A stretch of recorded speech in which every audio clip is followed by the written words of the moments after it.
Been experimenting with something today.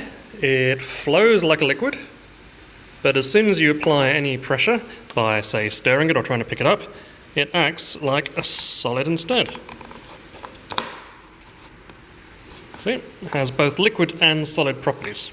Now, if I try and pick some of this up, there we go. I can roll it into a ball. This is a substance called Oobleck. So as long as I'm applying some kind of pressure to it, it works exactly like a solid.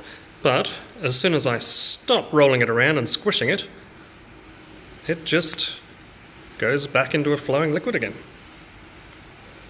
We're going to be having a bit of a Oobleck slime factory at the next Sunday Funday. So make sure you wear something you don't mind getting a little bit messy. But it's all non-toxic, entirely natural ingredients. It's even edible, although I'm sure it doesn't taste particularly appealing.